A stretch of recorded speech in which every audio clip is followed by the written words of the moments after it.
Hello! From the infested swamps of Blighttown to the pristine palaces of Anor Londo, the Trials of Dark Souls offered a cavernous adventure filled with secrets, innovation, and of course, death. Less than a year later, the game is summoned once again to do battle on the PC. A smattering of additions to this new version is accompanied by a few irksome caveats, but the defining virtues of the game are intact. I await good tidings.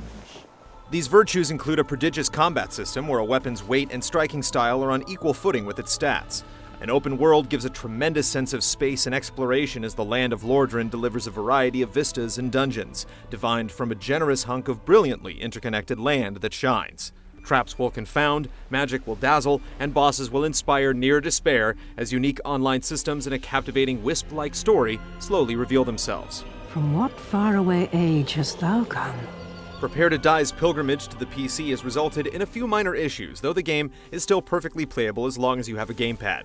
Keyboard and mouse simply can't serve as a surrogate for these swords and shields. Keyboard controls are atrocious, and even twiddling with user-defined key bindings does little to alleviate an additional and unwelcome layer of masochism. Internet bellyaching over graphic fidelity is on point. Resolutions higher than 720p don't scale well, bringing on blurry textures and messy polymeshes, but it's not damning or overly distracting. Overall performance has been markedly improved from the console version, with even the notoriously bogged-down frame rate of Blighttown locked at smooth, if not buttery 30 frames. Games for Windows Live serves Dark Souls as well as any other game, with no other issues than the rare connectivity issues you'd expect from the service. I'm sorry. Accessible from the midpoint of the main game, the substantial chunk of new content is well hidden, shuffling you through time to the foreboding lands of Ulasil.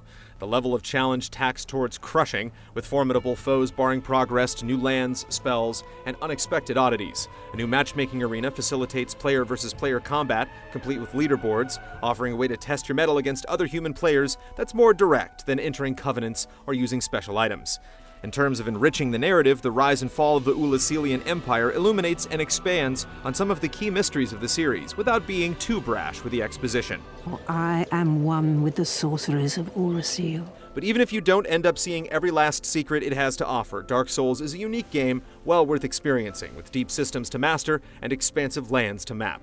An unwritten contract requires that the player intimately embrace the game's intricacies in order to persevere and ultimately conquer the difficult challenges. There are one or two things to be wary of here, but if you're willing to sign, you'll have a chance to earn a feeling of true accomplishment.